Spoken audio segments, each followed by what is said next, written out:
Good morning, everyone. Good morning. A couple of things before we begin our service.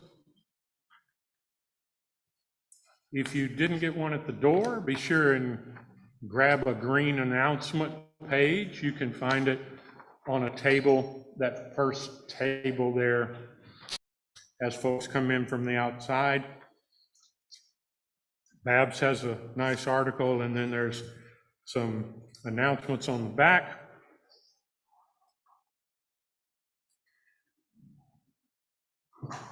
One that deserves a particular, deserve is not the right word. Because there'll be people every Sunday going, mine deserves too.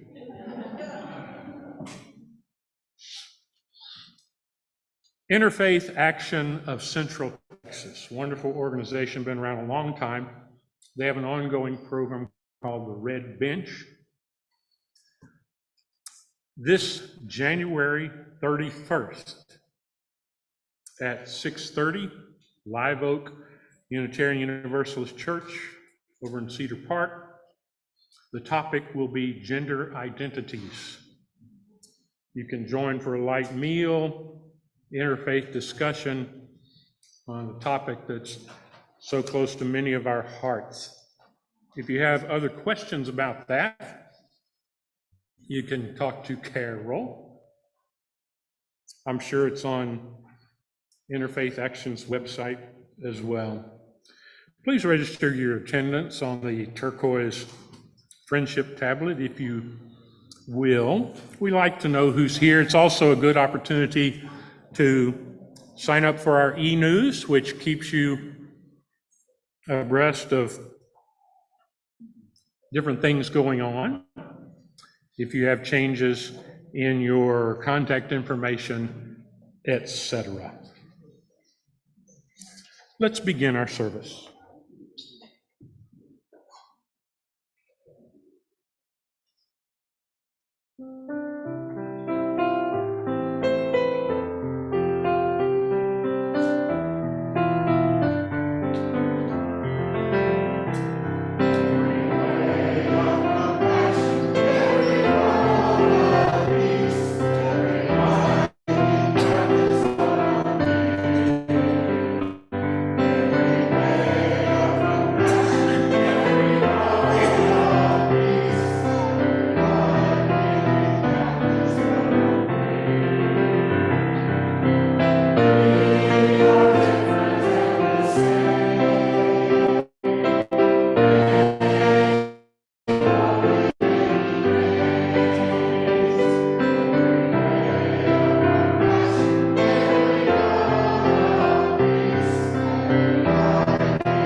Welcome, everybody, friends, new friends alike.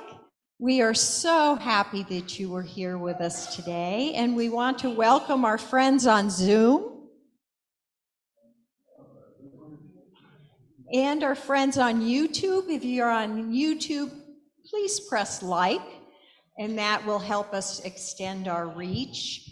We have here established Meet the Ministers regular gatherings, and the third Sunday of every month is Meet the Ministers in person, and then occasionally, generally maybe the fifth week or fifth Sunday, we'll do a Meet the Ministers on Zoom, and we're going to do that this week. So we have Babette and Jerome lead, and after the service discussion on Zoom, and we will also have a Meet the Ministers, and we'll have like two breakouts, one with Babette and Jerome and one with any of the ministers who are part of this today. So we are so happy that you're here. Our goal is that you feel welcome, that you feel like you can be your complete, authentic self here. And when you leave, you want to come back. Now let us join in community.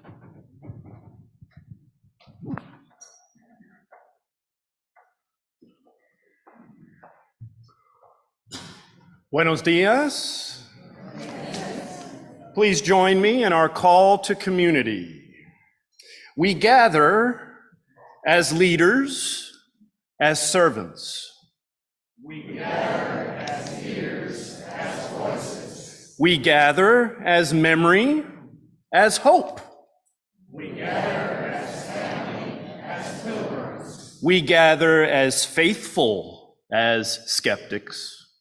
We gather as objects, as subjects. We gather as wisdom, as folly. We gather as action, as reflection.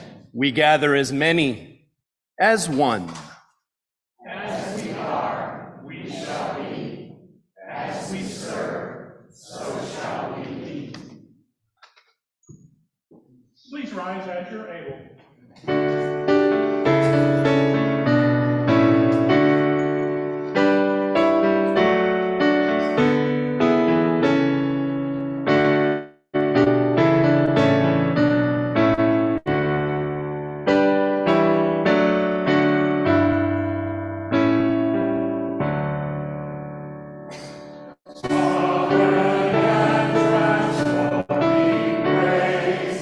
We invoke your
Good morning.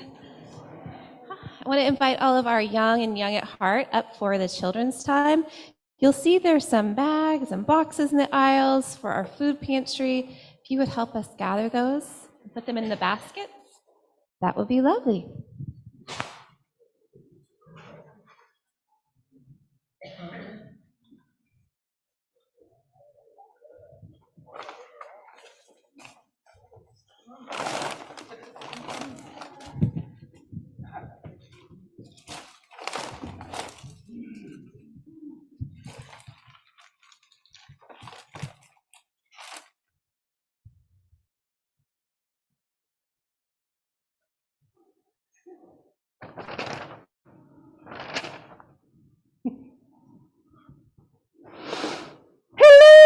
Everyone! Hello, my beautiful friends. Aren't you glad to be alive today?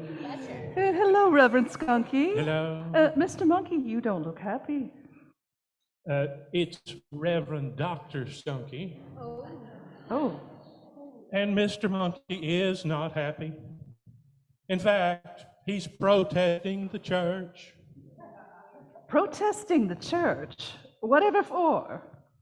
I'm protesting this church because they're trying to say we all evolved from monkeys. Do I look like I evolved from a monkey? I think I'd better not answer that question. What would be so bad if you did evolve from monkeys? Well, you should know how monkeys deal with problems. They get into small groups and howl and attack whatever they don't understand. Okay, so what do you want to do about it? Well, Reverend Skunky and I are organizing small groups to come together and howl at whatever we don't understand. All right, but Mr. Monkey, I'm religious and I believe in evolution. Oh, precious Lamb of God. If we evolved from monkeys, where are the banana fossils? The what? The banana fossils. If we evolved from monkeys, there would be petrified banana peels everywhere. Well, exactly. That doesn't make any sense. Look, Mr. Monkey, what difference does it make if we were made overnight or over 1 million years? We need to think for ourselves. That's why God gave us a brain. Oh, no, precious lambs of God. God gave us a brain so our ears wouldn't get too close together. Besides, I don't have to think. I've got a Bible. All right, then. Well, where did Adam and Eve get their Bible? In the drawer, that's where all the Bibles came from. Oh, now look, Mr. Monkey, there's nothing wrong with being a part of nature, and that's what the creation story is really about. It isn't science, it's poetry that helps us know we belong. It's like that song we sing sometimes about love. Can you sing that song? Will you help us sing that song? Yay. Let's see, what song are you talking about? Think. I will just be in prayer. Yeah. You know what? You don't have to just listen when you come to church. The song we're about to do was written by a little girl about your size. She was coming out of church, and she said, I have a song. She didn't have a tune, but she had a song. She said, love, love, love, that's what it's all about. You can't get any better than that, right? So if you want to write a song, I will put it to music. Okay, so if you come up with a song for us to sing, we'll do it. Does that sound fair? You have to listen to us, so that seems fair to me. Okay, this is a song. It's kind of simple, but it's good. It goes, love, love, love, that's what it's all about. It goes, love, love, love, that's what it's all about. Love, love, love, that's what it's all about. Love, love, love, that's what it's all about. Sounds like something we could do? We want to do this one loud in case somebody records it and we all get famous. You ready? Love, love, love,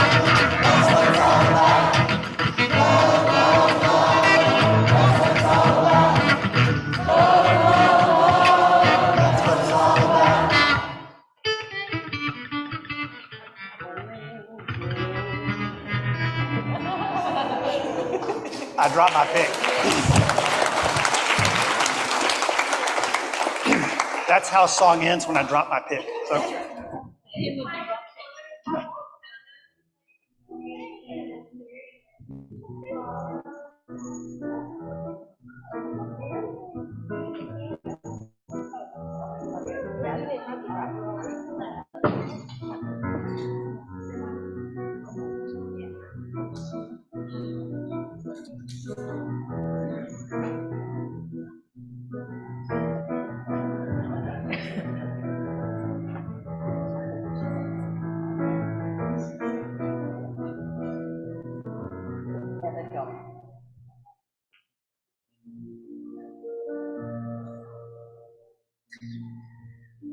As we enter into this quiet stillness of the present moment, we awaken to everything around us, without and within, as if for the first time, seeing with new eyes, with an open heart, resting in peace, flowing with joy, in the loving radiance of the beloved, seeing as if from our heart, with eternal eyes.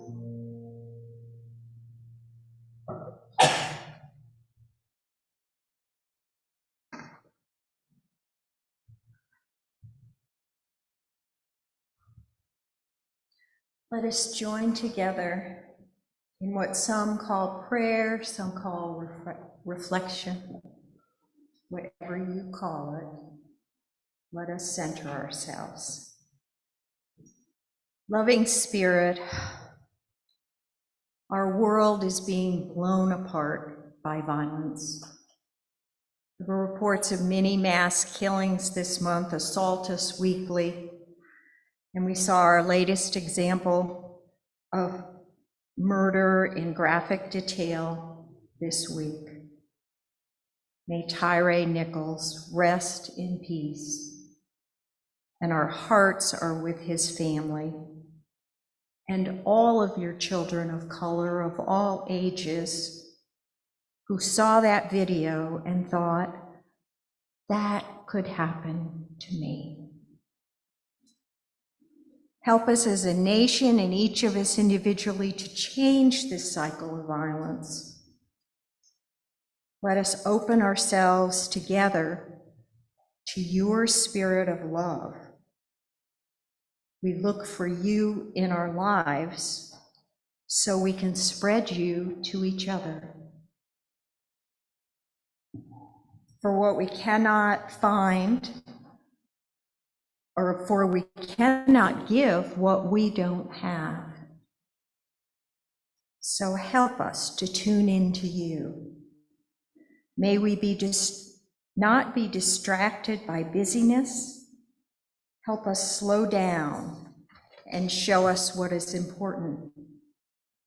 If we are challenged by illness and pain, help us to feel your comfort. If we are overwhelmed by grief, help us to see your face. If we are discouraged by adversity, help us to feel the hope you offer. We might be tired by all the challenges we see. Help to hold on. Maybe we're furious about something. Help us to separate the emotion from the situation, to analyze it, find out what it's teaching us, and what our next steps can be. And maybe we feel nothing. Ground us with your presence. Let peace begin in our own hearts and spread like ripples in a pond to our world. Amen. I'm adding something. Within our congregation, we remember Lynn King's nephew, who died suddenly this week. He was a very loving and charming young man and will be dearly missed. Be with all those who are missing him, and be with all of the individual needs that we have. Again, amen.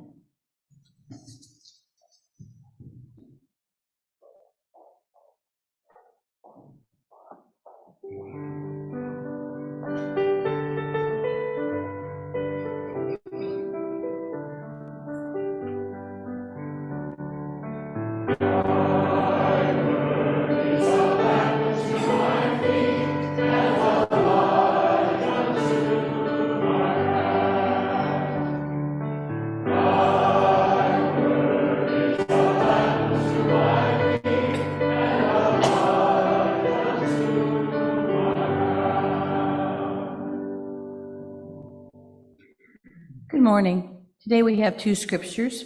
The first is from 1 John chapter 2. Do not love this passing world or anything that is in the world. The love of God is not in anyone who loves this world, for anything that this world has to offer, the cravings of the flesh, the cravings of the eye, the boastful pride of life, could never come from God, but only from this world. And this world, with its cravings, is not passing away. Is passing away, but anyone who does the will of God will not pass away. The second scripture is from the Tao Te Ching. The Tao that can be spoken is not the Tao itself. The name that can be given is not the name itself. The unnameable is the source of the universe. The nameable is the originator of all things, the 10,000 things. Therefore, oftentimes without intention, I see the wonder of Tao. Oftentimes with intention, I see its manifestations. Its wonder and its manifestations are one and the same. Since they're emergent, they have been called by different names. Their identity is called the mystery. From mystery to further mystery, the entry of all wonders. Ancient words from various traditions for our consideration.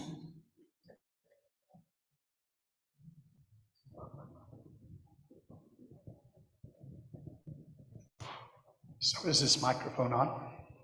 Seems like it, but I'm gonna carry this just in case.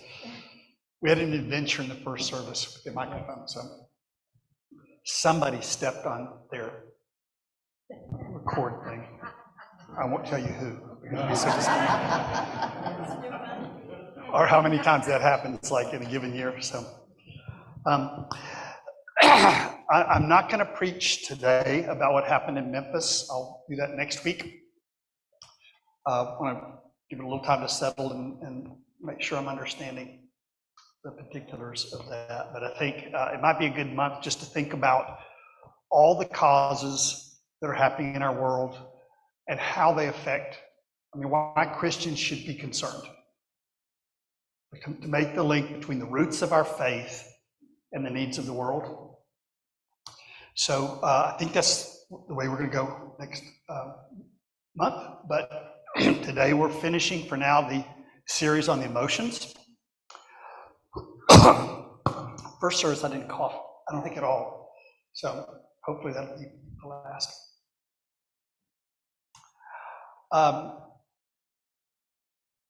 The passage that we read is kind of disturbing, very disturbing. That idea that we should hate the world and love God has done a lot of mischief in the world, and a lot of people who love God but don't really like Him very much, don't care about nature. I think they're missing what Jesus is talking about here. Although it's important to remember that this is written way after Jesus is gone. So this is John using Jesus to make a point, right? It's poetry, it's cosmic poetry, and you see examples of it around the world.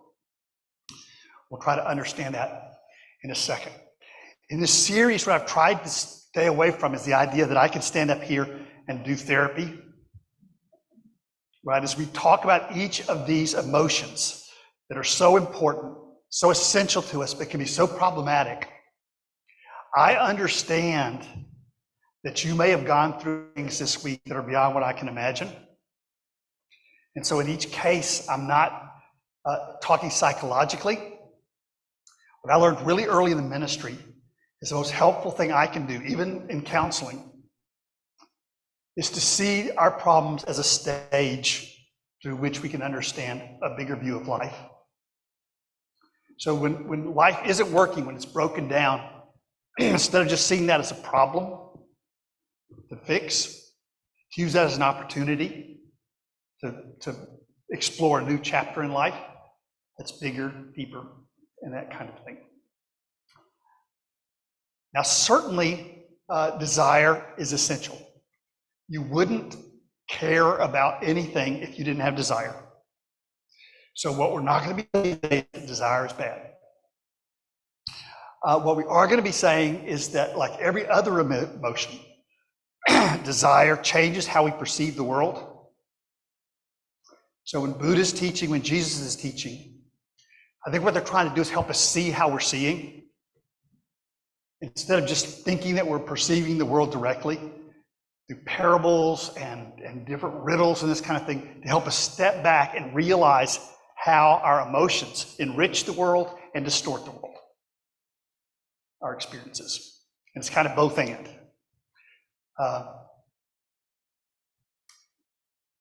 In Hinduism, ran across very early in life the idea that fear and desire are two sides of one coin. And this has really been true for me in my life. I think it's more generally true, but again, you don't want to ever just take a preacher's word for granted. This may not work for you in the same way that it's worked for me. If so, I'll miss you in heaven. That's just kidding, just kidding. But I wouldn't get up and preach if I didn't know that you're going to take what's helpful and leave the rest behind. Choose your wisdom every time. What I'm asking you is to put this in the back burner and think about it. And that's all I'm asking ever. But that idea that what makes you afraid and what you desire are in some kind of relationship with each other. And the more we desire, the more fear just kind of slips in as a shadow to that. Again, think about it. Last week we looked at horror movies to understand how fear can be manipulated. Today we're going to look at advertising to see how desire can be manipulated. And if it's true that fear and desire are two sides of one coin, then some of the dynamics are going to look the same. So last week where we said that when you're afraid of another, you don't really perceive them directly. It's hard to look directly at them. I was very good as a kid at figuring out how to scare my brothers. I'd build little mannequins, and they'd come in, late evening, and it had to be out of the corner of the eye, right? If you see it, it's not going to scare you. But if it's out of the corner of your eye, you glance back saying, there can't be something there, really. That's my imagination. And there's a mannequin there, but by that time you're afraid.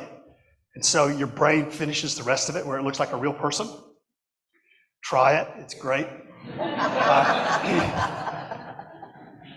Just don't know when my brothers don't love me more. No, we did that to each other. Fear makes it hard to really look at something.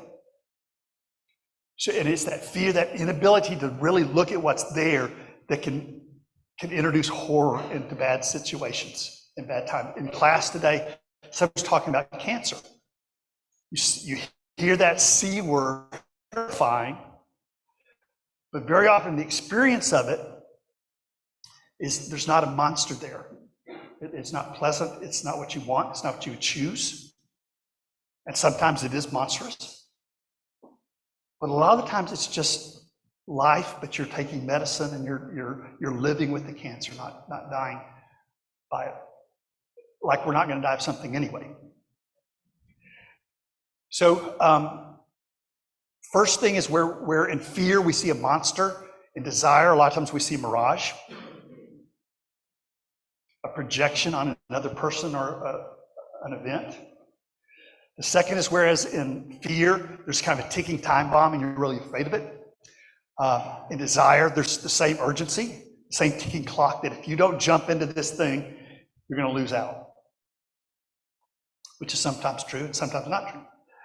Then the last one is just as fear gives you kind of tunnel vision, these long hallways. You look at The Shining, the picture of the little boy on the tricycle looking down the hallway, and how scary that is. Advertising also knows how to give us tunnel vision. So we're going to kind of look at this thing, and I'll be speaking up here, but the important thing is that you look at your own life, you feel your own life, and decide whether this works. It's helpful for you. That passage that we read, on the surface of things is, I find very troubling. Do not love this passing world or anything that is in the world. The love of God is not in anyone who loves the world, for in this world has to offer the cravings of the flesh. It goes on like that.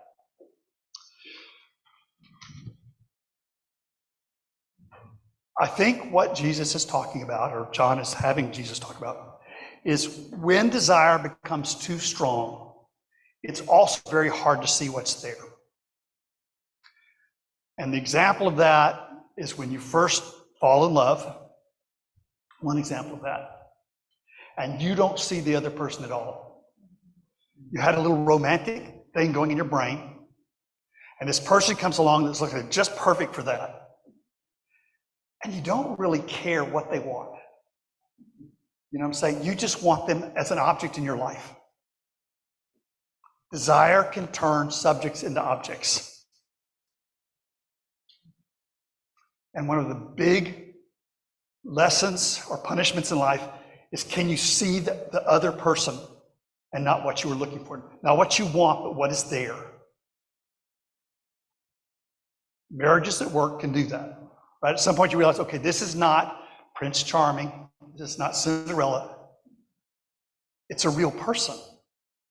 And this person doesn't fit in my drama. I mean, I had already lined up this whole kind of series of things, and they don't want to do it, nor should they. So the first image we're going to look at today is in advertising.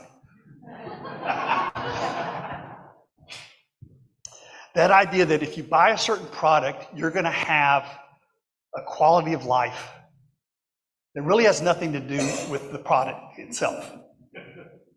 Right? This is the most interesting man in the world, supposedly. And the way you can be interesting is to drink Tecate. And there are cigarettes that can make you exciting.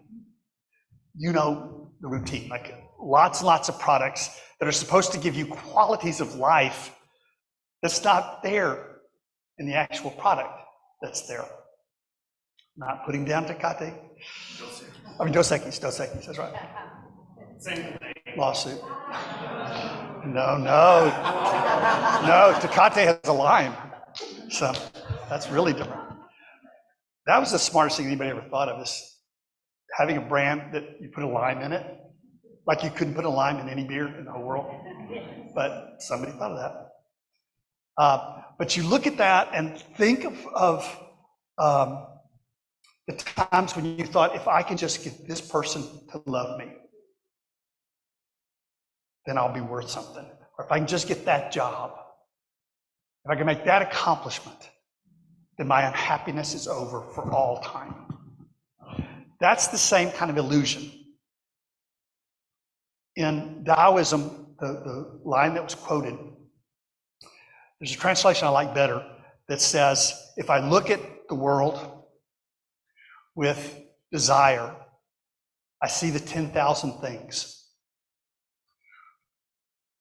When I look without desire, I see the one. I see the Tao. I believe that's what Jesus is saying with a different kind of symbol system. I think when you see that idea, in Greek it says the Father. We translate the Heavenly Parent. What it means is the source of our being. It seems to me that it's a symbol pointing to whatever it is we come out of. And you see this all over the world. So I think when Jesus is talking about the world and rejecting the world, hating the world, the word that's used there is cosmos, which can mean the world of nature, but that's not the way John is using it, I don't think. He's using cosmos also is a word we use for cosmetics, which means the appearance of things. So when we look at the world just through our politics, when we look at the world through our business, when we look at the world through what we want, it may be harder to see what's actually there. Have you ever had somebody who thought they loved you and they didn't know who you were? They didn't have the slightest idea. They wanted you as an object, but they didn't know you as a subject. That's not love, right? I mean, it feels like love, and you get disappointed and you think love has broken your heart. But the truth is you weren't ready yet. There's a wonderful quote. When we're not seeing life directly, then we start needing magical stories to put on top of it, magical beings, something to give it vitality, life, excitement. But we don't really need that if we see people for what they are, animals for what they are, plants for what they are, nature for what it is. You can't really do better than that. Right? That's the miracle. That's the miracle. Listen to this. Is Walt Whitman. He said, "I know nothing but miracles. To me, every hour of the light and dark is a miracle. Every cubic inch of space is a miracle." So when we stop looking at the projection we make on the world, thinking that everything is inadequate, when we perceive the beings in our world as burning bushes, as revelations of the ground of being, as children of the parent, heavenly parent, remember it's a metaphor, then we realize that we're not impoverished, that the miracle is all around us. So I think the first way that desire gets manipulated is that we're not able to see the other. We only see our own projection, and we feel totally alone. The second thing that advertising does is make us think that if we don't make that purchase, if we don't make that leap, we'll never get that moment back again.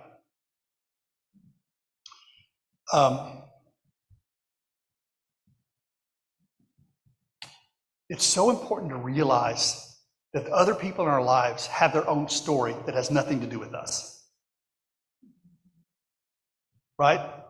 When I don't care about your story, when I don't care how you're unfolding over time, when I just want what I want right now, I'm not loving you organically. I'm not loving you as a seed that needs to blossom. So to let you have your own story, to let you have your own tempo, is a part of love that a lot of times we're not taught. So when desire gives us these kind of thirsty eyes, talks about the desires of the eyes, the desires of the flesh, this kind of thing. There's nothing wrong with desire, but to realize how we can get stuck. How we can get stuck in it. In Jewish and Christian literature, there's a phrase, waiting on God. I try not to get that religious. But the truth behind that is, if we can trust life and the tempo and not feel like things have to happen when we want them to, there's a whole lot more happiness in the world than when we think that life has to happen on our schedule, and other people have to love us in the way and on the tempo that we desire.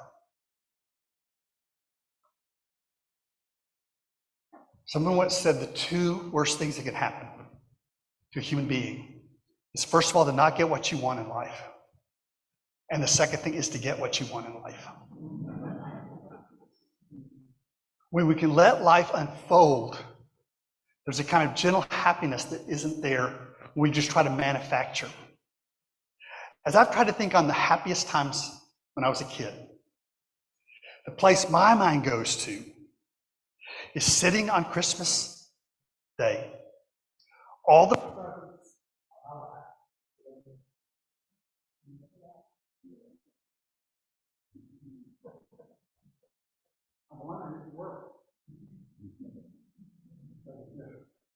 I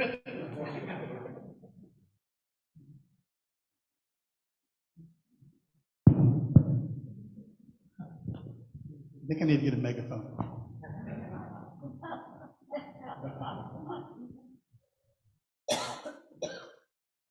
As I've thought back on my life, and your experience may be different, and I think about the happiest moments of my life, it's surrounded by my family, Christmas tree over here, sitting with a lap full of presents, but I haven't opened up any of them yet. And I'm just sitting there buzzing. Now, what do you think that means?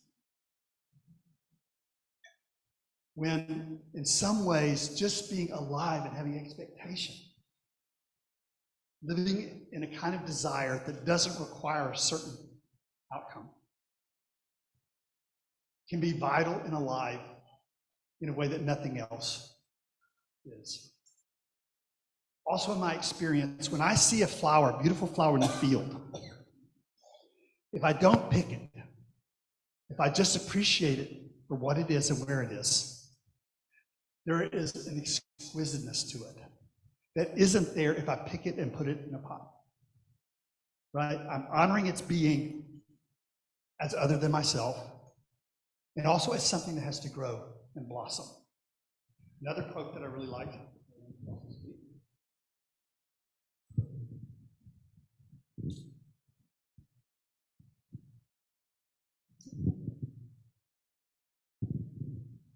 Our true home is in the present moment.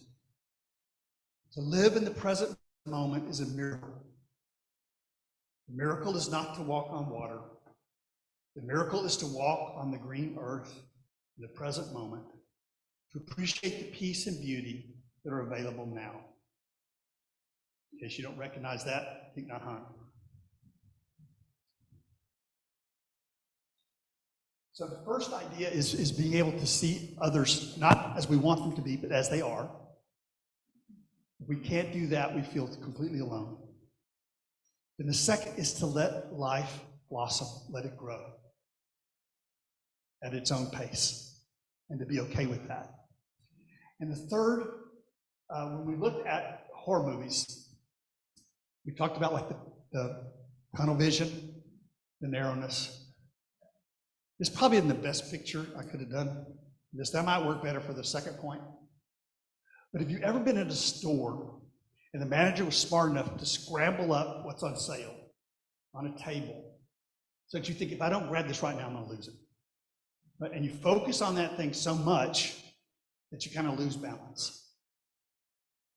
Again, it's that idea.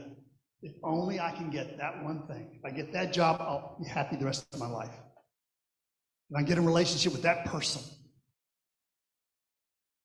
then I'll stop complaining. I'll stop whining if I just get that. But that's not really human nature, is it? As soon as we have something, there's a part of us that starts looking for something else. Right? As soon as there's something constant in our lives, there's a part of our brain that moves it to the background. And it takes great spiritual discipline to keep seeing each moment, each person as this fresh kind of revelation. I remember one time I was visiting a family and they had a baby in a crib and they were like spoiling this kid rotten, which is fine. But so there's the crib was filled with toys, and one of the toys fell out. And I was struck by the image of this kid crying for the missing toy, surrounded by toys, up to its chin in toys, but it was the one it didn't have. That was the only one it could see. I thought, okay, this kid hadn't been to school yet, so this is probably in our wiring. right? There's something about human consciousness, kind of glitch, that can't appreciate what we have if there's something missing. I think the way to get beyond that is to love everything as an interconnected whole. When Jesus uses the image of the parent, and this is John putting these words in his mouth, the Jesus of the Sermon on the Mount didn't talk like this. But John is weaving together paganism and this kind of mystic Christianity, mystic Judaism, actually, and is using cosmic poetry. When it talks about the parent and saying, love the world and love the parent, what it's saying is if you get too attached to the manifestations of life, you can lose the source of life. You lose the fountain out of which everything is coming. And vice versa. We need both. We need to be able to go to that source, love the source, and then recognize the source in every being that we meet. That's kind of the trick. One last quote. This will be it.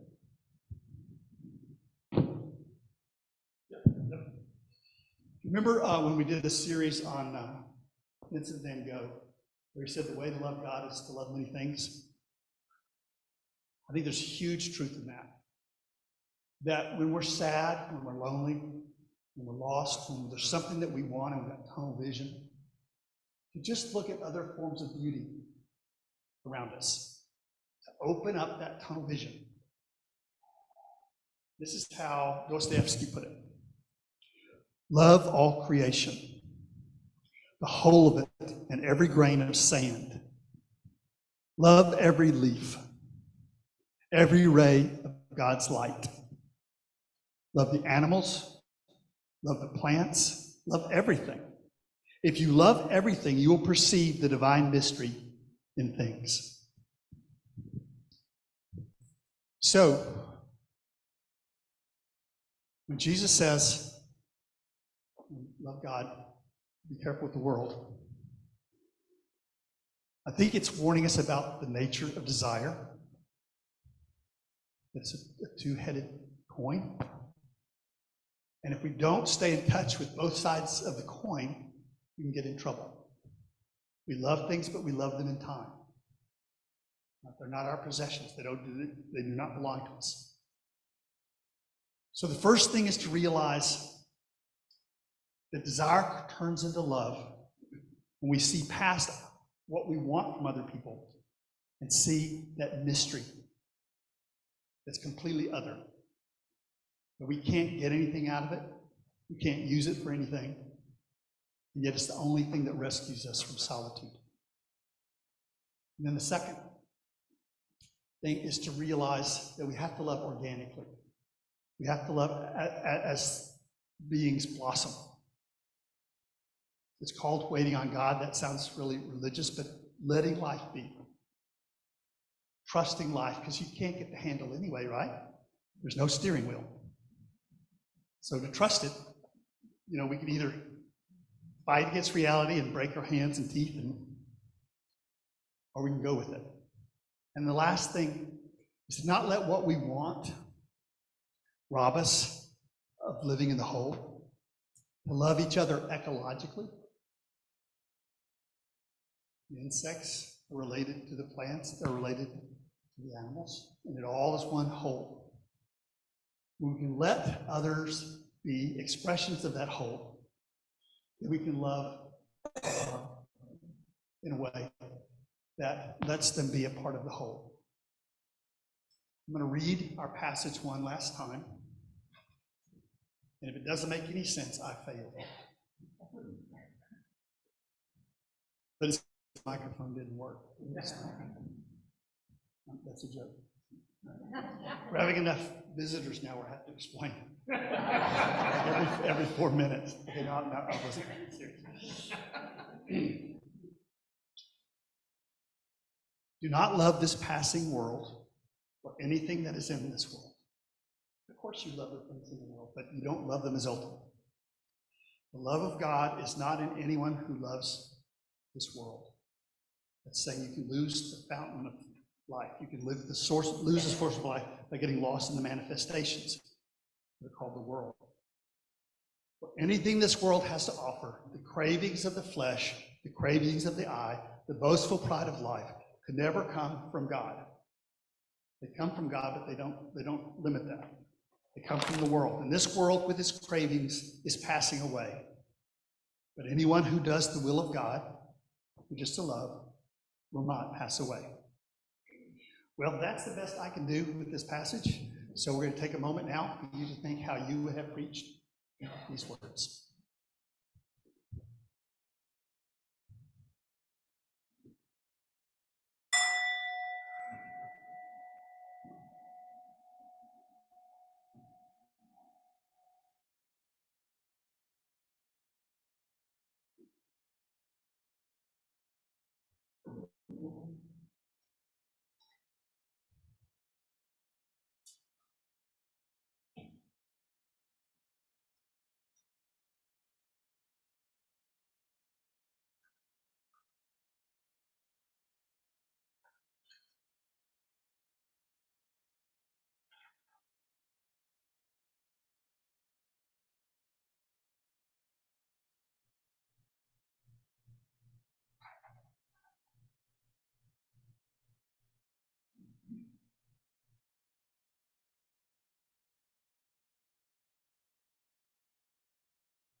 Just a quick instruction for choir. Let's come up and get ready to sing during the last verse of this hymn, okay? Please. Nope, we're not wrong. Please be seated.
It's time for our offering. Compassion for others inspires us to give both locally and globally. Some give of their time, some give of their talents, and some give of their resources. With gracious hearts, we thank the 9 volunteers who made our cold weather shelter a success for our houseless neighbors. We give thanks for the 43 volunteers who helped feed 119 households. 26 of them were new, with a total of food and other supplies for 499 adults and children. In addition, we had 9 volunteers who helped with our Thursday night ministry to our houseless friends. Our generous spirit expands our hearts and our horizons. May our open hearts and open hands change us and help change the world. With the gifts we now present, we will help to continue these critical tasks for our community. And would our wonderful ushers please come forward?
Thank you so much for being here.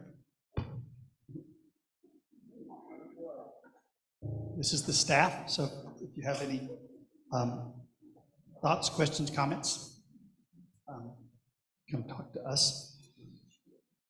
Thanks for spending the morning with us, even though it looked like it was going to rain. That's usually enough to deter Presbyterians.